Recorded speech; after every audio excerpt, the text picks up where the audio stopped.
y en los datos de importaciones de arroz hemos visto que ha ingresado al país arroz de Tailandia, de Vietnam, de Uruguay, de Guyana, en fin, de Sudamérica y de Asia, cuando tradicionalmente la mayor parte del arroz que ingresaba a la República Dominicana era procedente de los Estados Unidos. Entonces, es importante recordar una situación que están viviendo los productores de arroz del país, precisamente por las altas importaciones que se registraron en el año pasado, debido, entre otras cosas, a un memorándum de entendimiento que firmó el ministro de Agricultura con los industriales del arroz para traer 100,000 toneladas de arroz adicionales a ya unas 50,000 que habían autorizadas, y esto ha provocado que solo en el año pasado entraran 4.7 millones de quintales de arroz.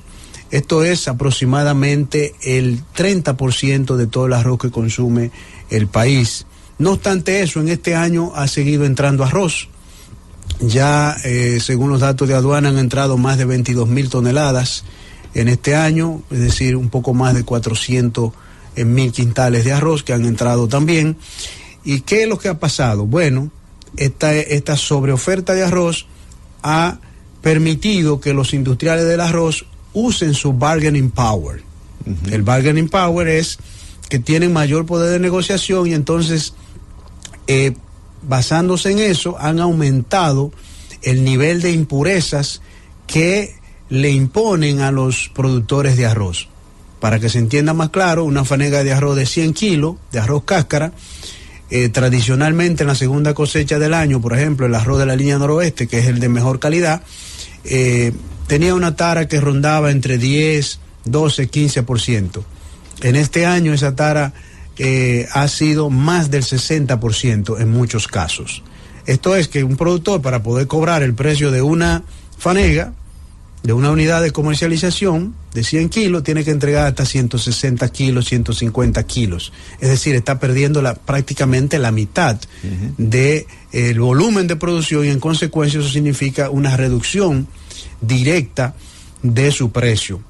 Y por eso hemos visto quejas de los productores en la línea noroeste, en Nagua, en la provincia María Trinidad Sánchez, ahí reunido no solo de esa provincia, sino también lo de la provincia Duarte, que es la mayor productora de arroz del país.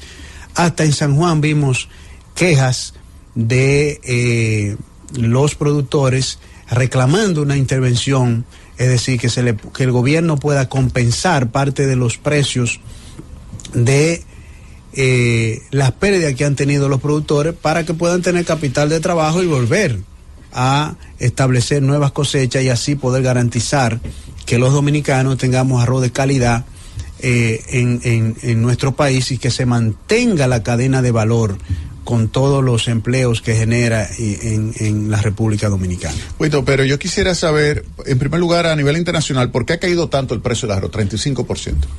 Porque anteriormente la India, que es el mayor exportador de arroz del mundo, tenía prohibido las exportaciones de arroz debido a que no tenía condiciones climáticas favorables en su país. Las condiciones climáticas mejoraron, y entonces eso permitió que ya vuelva a exportar arroz al mundo entero. Uh-huh. Muy bueno pronóstico de producción en los Estados Unidos, que es cuarto, quinto exportador de arroz en el mundo, uh-huh. Igual en Sudamérica, de manera que esos elementos han motivado a que se reduzca de manera importante el precio del arroz a nivel internacional. Pero vamos a ver entonces, ¿y el precio local? Porque tú me dices que ha habido un aumento de las importaciones. Si ha habido ese aumento de las importaciones, ha caído el precio del arroz importado, debe de haberse registrado una caída significativa en el precio local. No ha ocurrido. ¿Y por qué? Porque no se refleja, primero, en el corto plazo, y en vez de aumentar la oferta real a nivel de minoristas y detallistas, eso no ocurre. Y como no ocurre un aumento de la oferta a nivel de los detallistas minoristas, los precios no han bajado. Todo lo contrario, si analizamos los precios, hace 5 años hay un aumento de un 80%. Pero entonces, ¿quién se está beneficiando? ¿El importador únicamente de estos precios? Porque ellos pueden comprar más barato, lo almacenan y deprimen el precio del productor. Porque el productor, ¿qué va a hacer con su no lo puede tener? Yo conozco un productor que me dijo que él no va a sembrar este año porque no va a perder dinero. Claro. Y entonces, eso lo que te dice a ti es que alguien se está beneficiando, pero no es el productor, es el que está importando, y el consumidor no se está beneficiando. Entonces, el que se está metiendo ese margen es el que, digamos, controla la cadena del suministro del producto. Bien, ahí hay dos ganadores. En menor medida los importadores, porque los comerciantes importadores, según la Comisión Nacional Arrocera, en lo que se dice que se le iban a otorgar de permiso de importación, de esas 150,000 toneladas, pues ellos iban a traer, a importar 30,000. Las otras 120,000 la iban a traer, y en efecto, la trajeron los industriales del arroz, es decir, los dueños de factorías y molinos. Pero esos son importadores también. También son importadores. Porque cuando yo hablo de importadores, no es que tengan la etiqueta de importadores, tú puedes ser el que la trae. El que importe. Exactamente. Ese no importa que sea, si tú eres una factoría y tú estás importando, tú eres un importador. Correcto. Entonces, ¿qué es lo que tú me vas a decir? ¿Esos son los que se están beneficiando? Esos son los que han... O sea, el dueño de factoría de arroz. Los dueños de factoría de arroz en mayor medida, más los importadores mayoristas. Pero, insisto, los que han deprimido el precio a nivel del productor son las factorías. Entonces, ellos son los que han tenido las ganancias del arroz importado y también de deprimir los precios del productor. Obviamente todo esto... ¿Y por qué no se traslada al consumidor? Porque ellos no aumentan el suministro, no aumentan la oferta de arroz a nivel de los detallistas y minoristas, de manera que baje los precios. Y entonces la producción nacional está ahí perdiéndose. Pero no, ellos las recibieron, pero imponiéndole altas taras, es decir, alto porcentaje de impurezas y humedad, de manera que el productor tenía que entregar su arroz a precios que le sale a un precio neto muy bajo. Pero entonces lo tienen almacenado.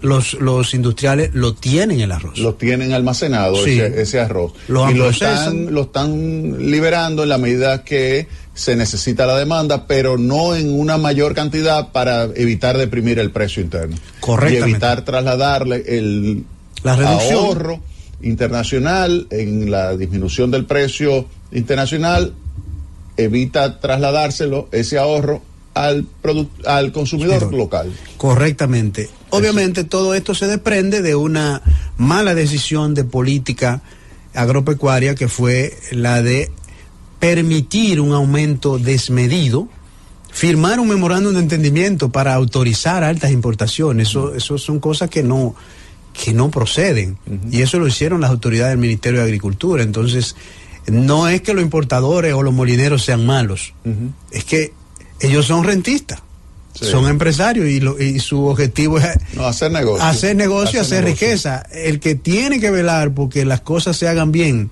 en beneficio de la población, de la mayoría, de los consumidores y de los productores, es el gobierno. Pero yo creo que el consumidor debería beneficiarse, y vamos a hacer una pausa, y yo quiero abrir los teléfonos para que la gente me diga cómo están los precios en los colmados, los supermercados del arroz, porque si ha caído a nivel internacional 35%, debe de haber también caído aquí internamente. Debo agregarle un elemento más que sufren hoy los productores dominicanos, y es que anteriormente, cuando un productor entregaba su cosecha a un molinero o a un dueño de factoría, duraba más o menos en promedio una semana para recibir el pago de su arroz. Sí. Ahora han tardado más de mes y medio y hasta 2 meses sin cobrar.